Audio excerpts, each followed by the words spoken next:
Hello everybody, this is Andre Zimmermann, the current president of the Swiss Chamber of Commerce and Industry in Japan. Also a very heartfelt welcome to you all to join us with our very first webinar here in Japan.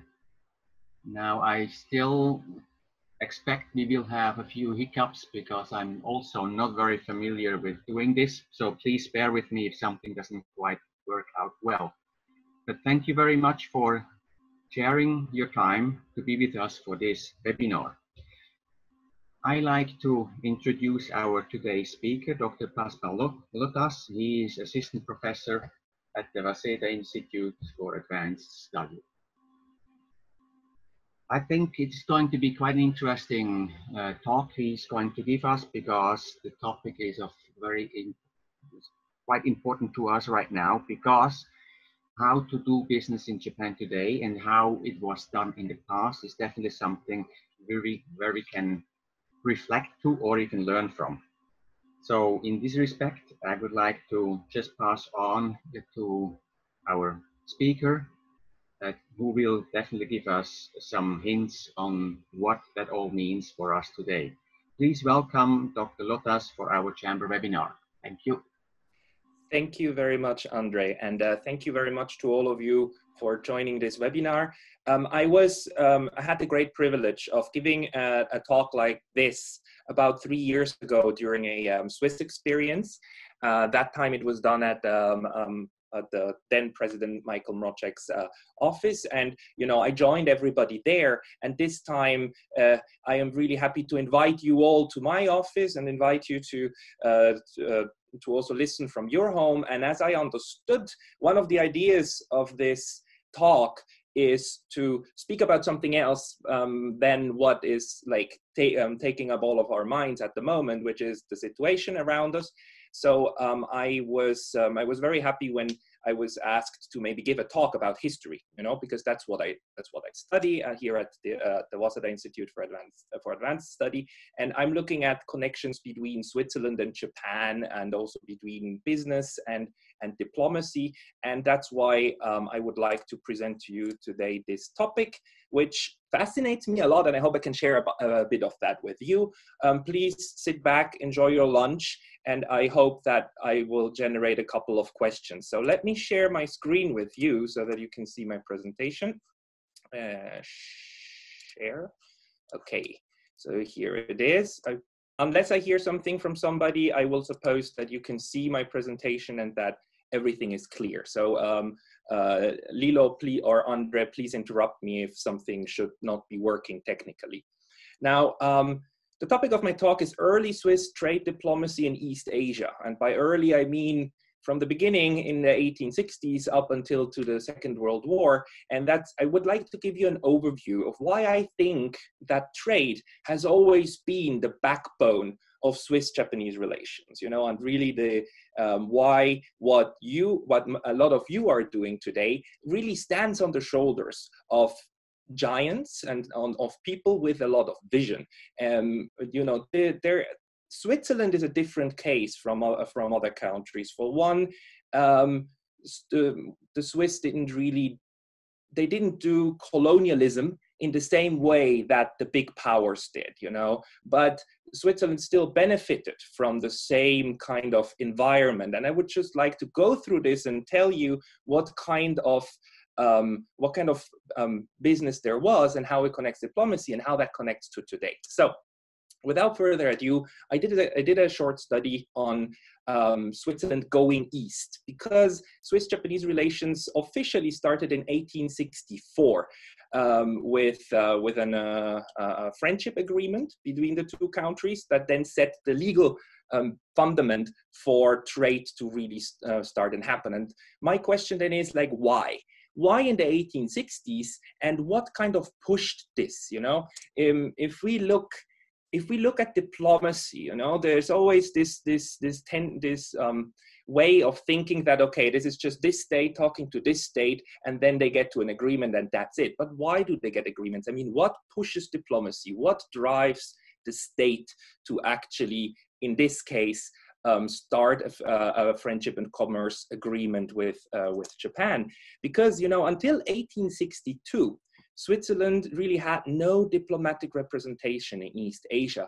But within 2 years, it opened 4 consulates, one in Manila, one in Batavia, and then 2 in Japan, in Yokohama and Nagasaki. And that's kind of interesting. I mean, there was really no Swiss focus before 1860 on Asia. And then suddenly there's something. So why is that? And then in 1860s also, some people say that, the 19th century was a time of protectionism.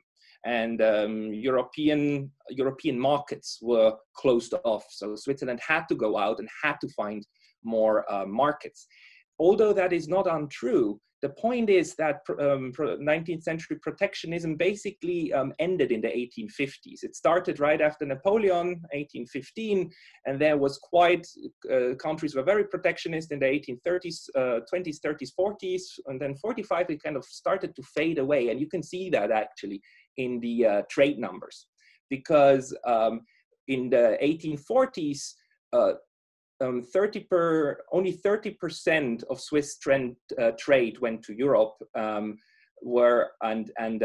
60, 65 or 70% went outside of Europe. But then in the 1860s, Switzerland traded 2/3 of its trade happened within Europe, and only 1/3 went outside of Europe. So there's an interesting change that happened. But nevertheless, the 1860s were the time when the Swiss decided let's look at the East, and let's use the East also as markets. Why was that? Even though at that moment when this decision was made, trade with the Far East, as it was called at the time, today we would just call it East and Southeast Asia, the Far East was really only 4% of total trade at the moment. So there's something else happened there. And then I found this very interesting quote, or this very interesting document, because the interesting thing is that Swiss business started to say very early on, from the 1830s, Bern, we want to go to East Asia. We should have consulates in East Asia. And in 1851, that question was rolled up again. And then you have this, there was this, in the Commerce and Customs Department, the department is a ministry basically, and the Commerce and Customs Ministry was saying that this ministry does not take the view that consulates should be created in places where only few Swiss reside and where consular capacities grant the appointee effectively a monopoly of influence on commercial activities. Now, what do they mean with that? Why a monopoly? It's important to know that back then, for the whole 19th century, basically, most Swiss diplomacy was really not done through embassies, but was done through consulates. And consulates were always honorary consulates, meaning that you appoint basically usually the boss of one of the trading companies on the ground to become your consul, and to then they would get the stamp and the insignia of the state, and they would be able to stamp visas, and they would be able to sign way bills, everything you need to do in order to basically represent your country abroad, but mainly for trade purposes. So this is especially pronounced in the case of Switzerland, where this is especially pronounced in the case of Switzerland, and I will come to that in just a moment. But the other thing that is really interesting when it comes to Switzerland's relations with East Asia is the impact of Japan. Japan was really crucial, and if you look at the succession of whom Japan had official diplomatic relations with, treaty relations, you find that in 1854, Mr. Perry comes to Japan and threatens Japan: if you don't open your borders, if you don't trade with us, we're just gonna bomb Edo. Basically, we're gonna fire at Edo, and please, it's your choice. Do you want to trade, or do you want a destroyed Edo? The shogunate then said, okay, Treaty of Kanagawa, 1854. But in 1858, the first real treaty of commerce and friendship was signed with the United States. Then the same year with the Netherlands, Netherlands, Russia, Great Britain, and France, you know, the big colonial powers. That in 1858, that treaty was then the template for all further treaties with other countries. In 1860, Portugal joins the club, and in 1861, Prussia, and then in 1864, Switzerland, beginning of diplomatic relations. 66, Belgium and Italy, 67, Denmark, and in 1868, Sweden, Norway, and Spain, who were then the first European powers to have a treaty with the new Meiji government. Everything until 67 was the Bakufu, the shogunate that signed treaties, and Switzerland is part of that. But now there's even something more interesting, which is the Swiss tried to get a treaty earlier. They tried to get it in 1859 already. And 1859 is really just the year right after these 5 big colonial powers got their treaties. And why am I so excited about this? I'm so excited because look at them. US, Netherlands, Russia, Great Britain, and France. Those are big colonial powers with a lot of ships, with a lot of trade interests all around the world, and with a lot of gunboat diplomacy. And then right behind them is this tiny landlocked alpine nation, which doesn't have a commercial fleet and doesn't have any gunboats, but comes along and says like, hi, we want to do the same.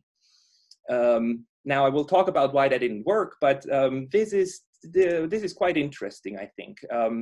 And the other thing now that's interesting is that Swiss diplomacy, when you compare it to the way that other countries dealt with international relations, Swiss diplomacy was very much a militia system. Just like today, the Swiss army is not a professional army, but basically, well, it is a professional army, but it is a militia army, right? Where you hire private people, where private people, lay down their working tools and go to the army for a couple of months, and then they go back to work, just like our politicians. Most of our parliamentarians we have a militia parliament, where our parliamentarians are not full-time politicians. They have a job, but then they go to Bern and they do their parliamentary work just for a couple of weeks, and then they go back to their jobs. We had the same system with diplomats. Today, the situation is different, but back then, most of Swiss diplomacy was done by business people, as I just said earlier. And I call this consular diplomacy, because in 1854, if you compare Belgium, Portugal, Sweden, Greece, and Switzerland, all other small states at this point had more legations around the world. And a legation, I maybe need to explain, a legation is basically an embassy. But back then, the world functioned differently. Only great powers would exchange ambassadors among each other and would call each other's envoys, embassies, whereas any smaller power would only be allowed to send a minister, extraordinary plenipotentiary, which could still do the same thing as an ambassador can do, but the rank, it's one rank lower, and the big powers would only accept that, and minor powers only exchange ministers anyhow, and then you would call that not an embassy, you would call it a legation. And if you look at the other small states in 1854, you have, Belgium, for example, used 19 legations all around the world to do its diplomacy. Sweden used 16, Switzerland only 2, one in Vienna and one in Paris. The 2 big powers at the time, of course, right in Europe. In 1870s, picture very quite unchanged. The Swiss only have 3 legations around the world where they station professional diplomats. Turin was the one that was added there. And even in 1900, the picture is not that different, although the Swiss increased this number to 7 professional diplomatic representations. But that doesn't mean the Swiss didn't do diplomacy. They did. But how did they do it? They operated 77 honorary consulates around the world in 1866, meaning that you had 77 companies around the world whose usually managers, top management, was functioning as Switzerland's consul. Even in the United States, and then later also in East Asia. So this is quite interesting, and there are documents that where you have this discussion: should we in the 1850s? Should we have more legations? But usually in Parliament, the the general opinion is like, why should we? It would only cost us more money, and the local business knows best what they need anyhow. So why don't we, I mean, we should just continue using all of these companies abroad to do diplomacy for us. It's cheaper and it's more effective. And that system really only changed then in the early 20th century. So Switzerland in 1850, 1860 was different. And one of the things we need to keep at the back of our minds is that it was only founded in 1848, right? Relatively recent, after what one American scholar really called, he used a very good term for that. He called it a very civil war. Switzerland, it's often forgotten that in 1847, Switzerland had a civil war, but that civil war killed less than 100 people and ended with a lot of, ended quite well. It was the best of an ending that you could wish for any internal conflict. I mean, as opposed to the United States, where this division is still felt until today, most Swiss people don't actually know anymore about that war. But that war was the reason why the modern Swiss state could be founded the way it was. So it was a young nation, all in all, and it produced high value-added goods. Those were the most important exports: watches, machinery, and textiles that needed a lot of expertise. At the same time, the countryside was quite poor. You know, Switzerland was rich in the cities, but poor in the countryside. The 1850s, 60s, and 70s were also the time when a lot of Swiss farmers sent their sons and daughters abroad, and why today you can find all of these Swiss immigrant communities in North and South America, because there were too many mouths to feed. And at this time, Switzerland was a country of emigration, not of immigration. So a lot of people went out. Poor countryside. But at the same time, and that's quite important, its GNP, you know, the economy, Swiss economy, was quite reliant on its export market. So just get this: Switzerland at the time had about 1% of the entire European population, but it was responsible for 4 to 5% of European exports in non-European markets. And its the export value that it created per capita was 2 times to 4 times higher than what other colonial powers created. So Switzerland, comparatively, Switzerland was more dependent on foreign markets than other countries, and at the same time, this export industry wasn't too huge. It didn't employ a lot of people. In the 1850s, only about 4% of the labor force was employed in manufacturing, which means that at this time, not only were exports very important, these exports were also controlled by a rather small group of people.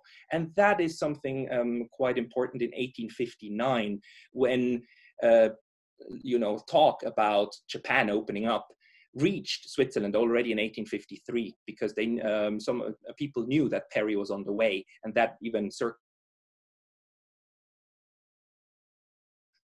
then in 1854 and 1855, 56, there was a lot of excitement in Switzerland about a new market abroad and a big country, the last one that was locked up for trade, and it was really one of these elites of the manufacturing sector, you might have seen him before, Mr. Aimé Humbert, who was a very important politician in the canton of Neuchâtel, and then later became also a very important politician in Bern. He became a state councillor, Ständerat, and he became state councillor president. You know, he was a heavyweight, not in local and in national politics in the 1850s, and he was also the president of the Union Horlogère, of the watchmakers union. And this guy is a very, very fascinating character. He was part of what some researchers now call federal barons. Federal barons were, in today's parlance, basically oligarchs. They were industrial magnates who had power over a lot of industrial production, and they had a lot of political power. And between the 1850s and 1870s, you really had a moment in Swiss history when the system worked very differently from today, and you had a group of people that could actually impose their will quite strongly. Never like a dictatorship or something, but you find in these documents of these times really the same names over and over again, who then would influence especially this decision on which markets to try to explore through diplomacy, and Humbert was clearly one of them. The watchmaking industry in Neuchâtel was very important. So what happened in 1859? He basically hires a young guy. Here's a picture of when the young guy was quite old, but at the time in 1859, he was 30 years old. Mr. Rudolf Lindau, who was an acquaintance through many ways, and he sent him as a delegate of the watchmaking industry to try to go to Japan, and he even convinced the Commerce and Customs Department in Bern to give him a semi-official, semi-diplomatic status, and that he has the right to talk about a treaty with Japan. But basically, in the end, that was a mistake, because he was not an official diplomat. He wasn't given an official title. He was really only a representative. And in 1859, it took him 4 months to reach Japan. He stayed there for a couple of months, but the Bakufu declined, saying that we don't want a trade agreement with a landlocked, tiny little country, because if we give it to them, then we cannot reject anyone else. And at the time, the shogunate was afraid of too much trade, not of too little, interestingly enough. So his mission unfortunately failed. But what do you do when an approach fails? Yes, you just try again. So already in December 1860, Aimé Humbert brings this topic back on the table in Bern, talking to the Federal Council and talking to his colleagues, saying like, okay, we need to do this again, and we need to do it right this time. And it took him 3 years, but basically he not only pushed enough to get a real ambassador to Japan, he also decided, if you want to get something done, you better do it yourself. So he managed to receive the title of ambassador, real ambassador, sending an embassy. So the people that you're seeing on this picture, they were called the embassy, that you send to Japan, and much bigger this time. And this time also he actually used a gun. He managed to convince the Dutch to ship him and his embassy to Japan on a Dutch gunboat, on a war ship, which he thought was quite important to make this point that Switzerland too is a respectable European power. And again, like this affair was really very much a public-private partnership, because the only two official diplomats were Aimé Humbert and the guy behind him, Caspar Brenwald. You might know the term Brenwald, but the name Brenwald, but I'll come back to him in a moment. The guy standing right behind him. The other four were basically trade representatives from different cantons and different industries who all joined this mission in order to scout out these new markets. One of them jumped ship already in Singapore, but the other three went to Japan, and the other with Humbert and Brenwald, and then started negotiating. And really in 1864, this succeeded, and we got the treaty that then was so detrimental for all the trade that happened later on. They immediately started capitalizing on this, because three of these trade representatives actually stayed right in Japan, in Yokohama, and founded their trading companies. And also Caspar Brenwald came back 2 years later in 1866 to found the company. He came back with a friend of his, Hermann Sieber, to found Sieber and Brenwald Corporation, which then, after many years and mergers with other companies, became today's DKSH. And I guess many of you might know how big DKSH is. Back in Bern, the Federal Council had to sell this treaty to Parliament in order to get it ratified. And it's really interesting how the Federal Council argued. The Council argued that, the contracts with Japan that are currently in effect should be understood much more as introductory steps towards future agreements than as remaining instruments for the transport of trade with that country. In contrast, it can be expected with certainty that in the future, the more and more evolving civilization in the country will develop trade, which will bear plentiful fruits for our efforts. This expectation is mainly justified by the industrious and intelligent character of the Japanese people. What I find so interesting about this is that the Federal Council, so the government of Switzerland, did not say, now we can now finally we can trade so much. It's more like, okay, this is going to take time, but the time it will take will be really worth it, because in the long term, we really believe that trade with Japan will be good. I find that intriguing. And on the other hand, of course, then Brenwald went back in 1866, founded Brenwald and Sieber Brenwald Corporation, and he also, and this is really interesting, he managed to convince Bern to make him the consul general for Japan in Yokohama. So what you're seeing here is the headquarter of what is today DKSH, back at the time in Yokohama, but it also was the Swiss consulate. So a perfect example of how Switzerland really used this militia system in order then to do its diplomacy. And I don't want to speculate whether or not this appointment was important for the growth of Sieber and Brenwald and later Sieber and Heckner. But one thing is sure, for 30 years, until 1895, Sieber Brenwald and Sieber Heckner were the consulate of Switzerland. So this arrangement, this agreement remained valid for 30 years. All of the heads of Sieber Brenwald and Sieber Heckner then also became Swiss consul generals. Quite interesting on that point, right? The first professional diplomat only came in 1895. But even after that, you know, different consulates in Nagasaki, for example, was still run by business people for quite a long while. The impact on Southeast Asia, because I was talking about Southeast Asia, is that this effort to get a agreement with Japan then also radiated into other sectors. In 1862, it was debated again whether or not we should have a consulate in Manila and one in Batavia. And then you find that this Commerce and Customs Department was arguing very differently from 10 years earlier. It argued that the desirability of establishing a Swiss consulate in Manila has become palpable. And if the department has not previously made such requests, the reason for that is that simply it was first necessary to obtain information about the local conditions and about the suitable personality to whom the consulate could be entrusted, which has now happened, which is kind of ironic, because in the end they entrusted the consulate to the very person that in 1851 they didn't want to give it to, because they said this will give him an unfair trade advantage. But that you know, monopoly thinking really was thrown out of the window, and then you had a consulate in Manila and in Batavia established under the power of the large local trading firms.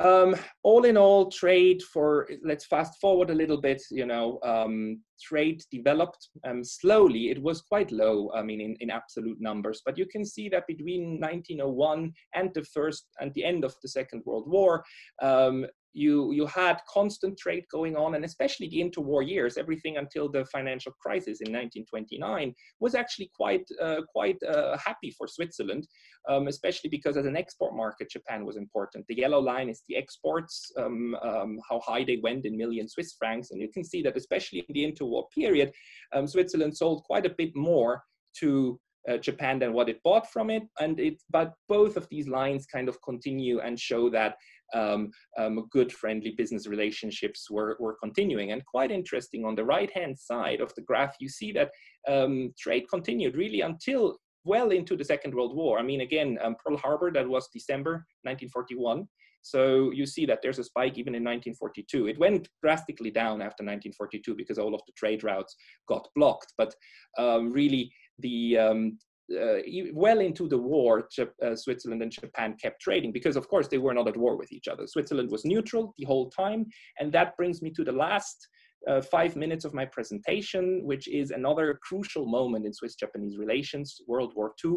And again, companies were crucial at the time. I mean, the diplomat, professional diplomat this time, who was sent to Japan in 1940 was Camille Gorge, here with his lovely wife, Rose, somewhere on the way to Karuizawa. But when Pearl Harbor happened, you know, the Swiss acquired a lot of new jobs because they were requested help by the United States and by Great Britain, but also Japan requested Switzerland's help to talk to the other side. That's when war breaks out, that's what happens. The warfaring countries then ask a middleman to talk to the other country, and Switzerland was such a neutral middleman, and they acquired a lot of new jobs inside of Japan. And in order to deal with all of those jobs, these were really administratively heavy duty. The Swiss embassy legation, the Swiss legation in Tokyo grew from 6 people to 52 people 2 years later during the war. And in order to do the jobs that they had to do, Gomi-Gorge had to be able to hire Swiss people into his service. So what he writes in one of his texts is quite interesting. He writes that in 1942, after the war with the Americans breaks out, is that my personnel is now made of many compatriots who joined us from Swiss companies over here, merchants whom we are converting to secretaries of the chancellery. The experience with this lucky reinforcement is quite satisfying. I get them out of unemployment. They get me out of this mess. They don't owe me anything.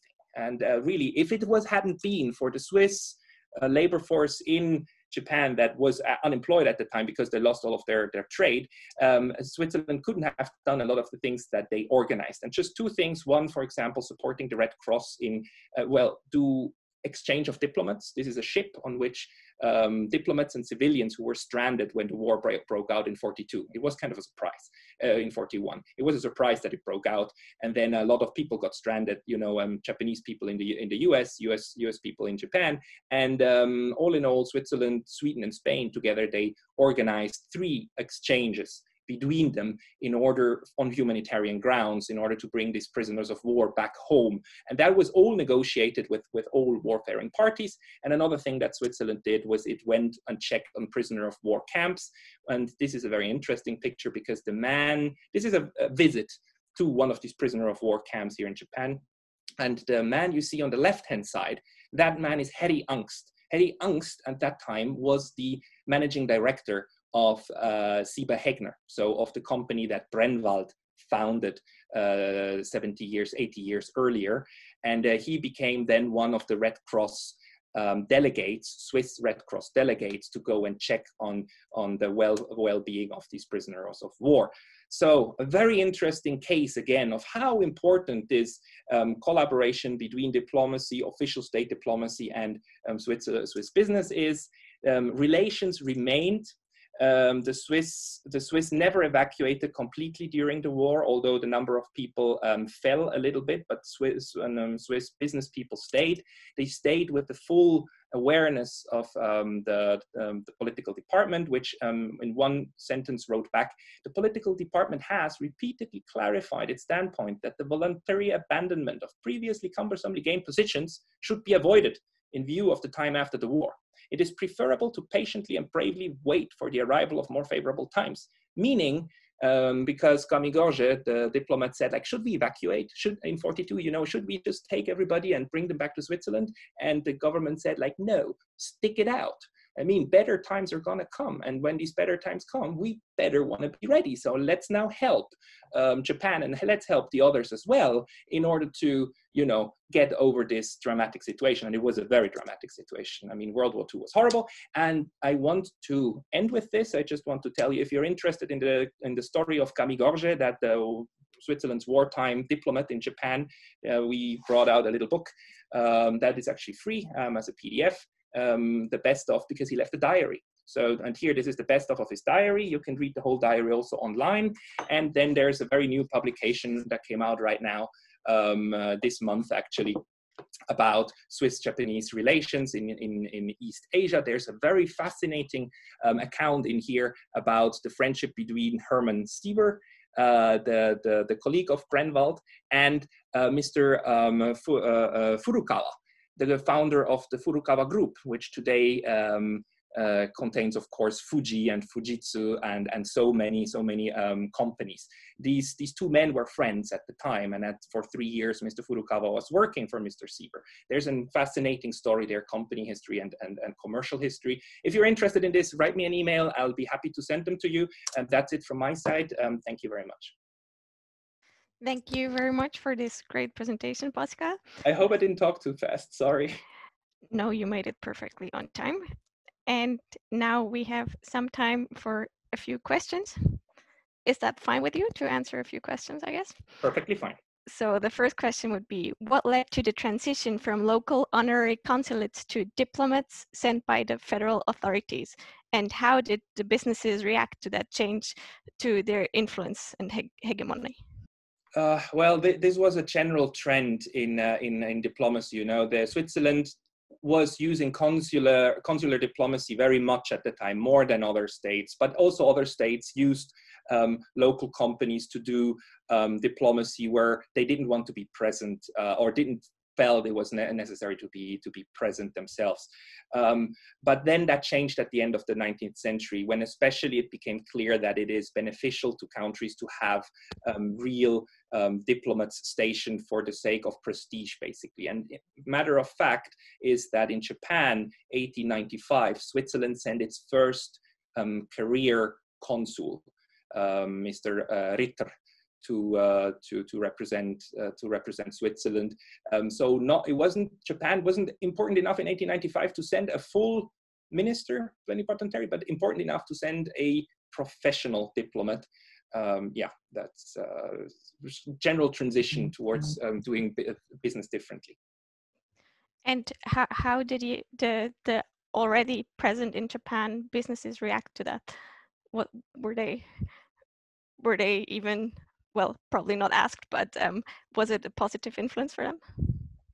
I'm not sure about that. Would be interesting to know whether they were happy about a professional diplomat, or whether I would guess that, especially for Sieber Hegner, this was rather a decrease in its influence and maybe not that welcome, but that's pure speculation. So I don't know. Then again, it's like for other companies, my guess is that it would help them to create a level playing field, because, you know, on one hand, you have a big company that then also has the power to influence Swiss diplomacy. So in terms of level playing field, it was probably an advantage to have a professional diplomat, but I would have to look that up. Thank you for the question. We'll keep that in mind. The next question would be, what was the role of Swiss businesses in the Japanese colonial empire? Swiss businesses used the colonial empire quite a lot. Especially the case that I'm familiar with is Manchukuo.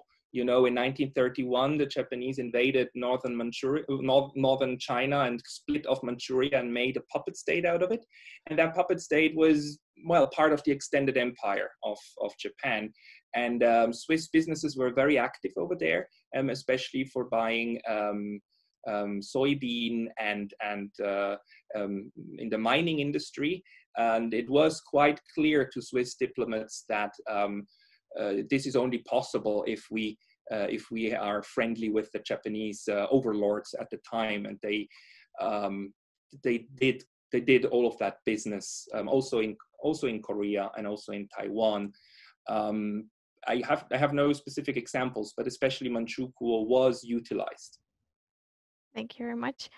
And the next question is just to get an idea, if 77 Swiss honorary consulates in 1866, how many honorary consulates from the larger colonial powers? I don't know. Thank you for the question. I don't know, but this kind of comparison is important. Otherwise, you don't know how big that is. Yes. I don't precisely know, but what the number tells us is that you had enough Swiss trading companies overseas to manage these relations. So although Switzerland was a small landlocked country, it did have enough trading relations in order to staff that would then do this job. But thank you for the question. So there we have the next question. Do we know, or is there anything we know about whether the shogunate and later Japanese authorities actually favored dealing with honorary consulates as opposed to envoys sent by governments of foreign powers? There is nothing that I know about that would indicate this, that the shogunate wanted rather to deal with consuls. The one thing is clear, that it was a confusing time for Japan, because after 220 years of seclusion, this diplomatic practices and what means what was not entirely clear for basically a decade. So the important thing at the time was that Japan only wanted to deal with people and the Foreign Office, the Foreign Ministry, wanted to deal with people who were actual representatives. That's why this mission of Lindau was so precarious, because he didn't have an official title. He was not a diplomat. He didn't come on one of the usual gunboats. He came on a commercial boat. So what was that man? I mean, and what was Switzerland? I mean, the knowledge about Switzerland at the time in 1859 was quite small. They only knew it's a small country somewhere between France and Germany. So that took a little bit of time. But I would guess that the shogunate was more used to proper diplomats than to like businessmen / diplomats. Thank you very much. Then question more on the economic side again. Do you know the split of Swiss exports per product industry category in the 19th century, and was it more driven by the Japanese demand or pushed by the Swiss supply? It was definitely pushed by Swiss supply, who wanted to conquer these markets, but the Japan proved to be a willing partner, especially when it came to watches, some textiles, and some firearms. And I don't know what the split is, but if you tell me who asked that question, I know where to look it up. So maybe I can send them that. I mean, there was local demand, or local demand developed within a couple of years. But I would think, from what I read, it was more this try of Swiss businesses to go abroad and try to serve a market, especially, and that's important, a market which the great powers, the big countries, left open. So Swiss business in East Asia is famous for catering to local tastes. For example, in Jakarta, in Batavia, the Swiss were famous for knowing the tastes of the local elite, who would then buy Swiss garments, whereas the big powers, they would deal with in other fields, and they wouldn't care a lot about what local markets wanted, whereas the Swiss went and did market studies and then tried to bring that back and serve, because, well, there's no way of exploiting people at gunpoint and make them farm fields. So you sell goods that they actually want. How much of this demand, like local demand, mainly in Japan, was maybe also driven by the interest in the technology more than in the actual product, like the end product itself, that you could not copy the technology, but that's what in watchmaking sometimes pops up? Well, you can. Watchmaking, I found these documents from the 1880s or early 1890s, when this point was discussed in Bern, whether or not Japan just wants to copy now, that especially that they caught up a lot, whether they just want to copy. But at the time, the viewpoint was that Japan still lags decades behind, and eventually Japan will be able to create its own watches anyhow. But in 1890, the danger of this being then largely copied was judged to be quite small. But certainly there was some interest in copying. But on the other hand, there's also examples, especially from this article about Furukawa, that the Swiss companies were happy to help in sharing technology. For example, weaving, silk weaving was something that was done in Japan by hand at the time, but through machinery in Switzerland and in the big industrial ports, like in I think Italy was very important for that. And Sieber Hegner was happy to help this Mr. Furukawa to import one of these machines and then install this silk weaving technology so that Japan could weave its own silk. And then later a French company did the same. So this technology transfer was readily helped whenever it seemed like a good idea. I mean, also, let's put it this way, when it was a good business, for sure. Sure. Then I believe it was a Sieber Hegner, now DKSH, but about one picture of a headquarter of the Swiss company in Yokohama you showed. What kind of company is it, and is it still there? Sorry, that picture, that was the picture of Sieber Hegner, DKSH, at the time in Yokohama. The building, to my knowledge, was unfortunately destroyed or heavily damaged in the earthquake of 1922, like the Great Kanto earthquake, and after that they moved.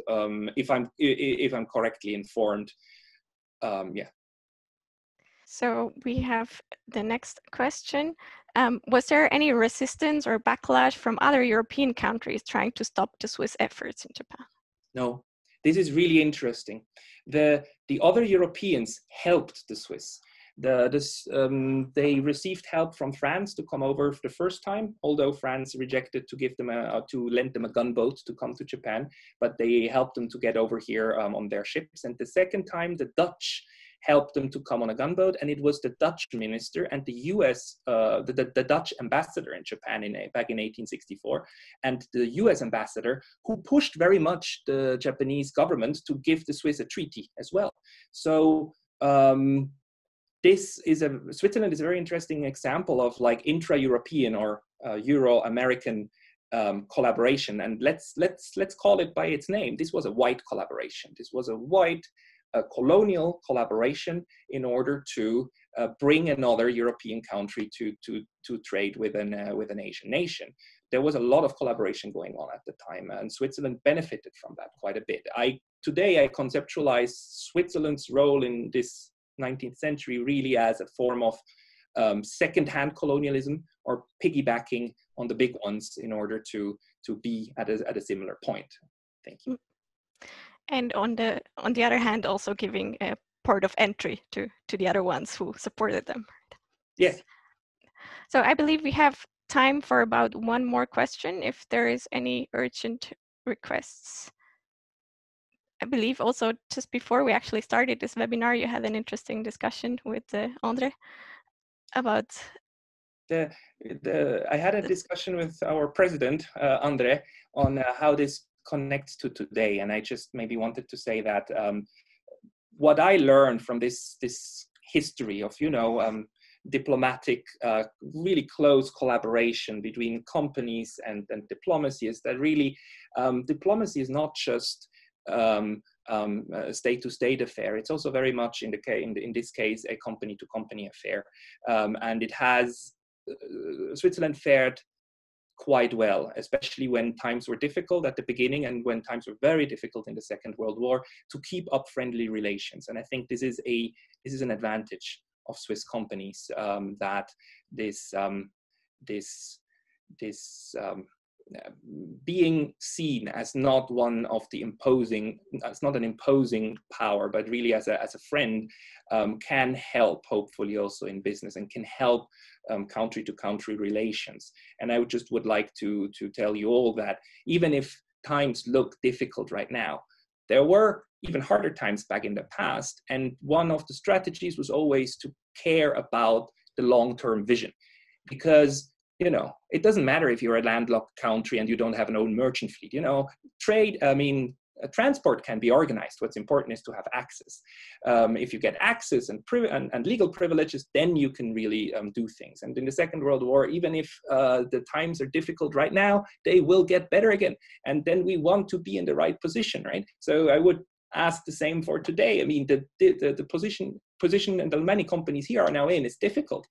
But once this opens up again, what are the opportunities, what are the possibilities, and how can these friendly relations, these company-to-company relations, be utilized to bring value to customers and bring value also to humans who live off this trade? Thank you very much. I think that's a very great point to make to close this Q&A session. And we actually sent you a little token of appreciation to say thank you, and it's on its way to you. Should be arriving either today or maybe later this afternoon. So please open the door if there's a delivery. That is very cute of you. Thank you very much. Thank you very much for your speech, and I will now pass back to our president for some closing remarks. First of all, thank you very much for this excellent speech. Very interesting. In particular, also to see actually how adventurous and risk-taking the Swiss were 350 years ago. And of course, 30 minutes are definitely too short to really go into detail. For example, the times during the Chinese-Japanese war, the Russian-Japanese war, then the League of Nations issues. There are many, many things which, of course, have impacted also how the Swiss were able to deal with trade interests and how they actually could collaborate with other nations to actually get some benefits. And it's all about benefits, of course. Interestingly is, of course, also that we had this militia concept working throughout our being as such. And even today, I mean, we work as business people here in Japan, and we also collaborate very closely with the embassy. And also we have a particular strong arm into the EU through the EBC, where we actually can get benefits or at least be also on the train with the regulatory issues between the EU and Switzerland, not only the fair trade treaty we have with Japan, but also the one with the EU. So also here it is very important to actually acknowledge that business and diplomatic relations connecting to political bodies is today just as important as it used to be 150 years ago. And I think this is a great connect to actually see history and what we do today. The means are different, but the aim is still the same. And in that respect, I think we still can discuss a long time about how we can utilize best for mutual benefits the relations between Japan and Switzerland. In that respect, I'd like to thank you very much for actually highlighting this a little bit more.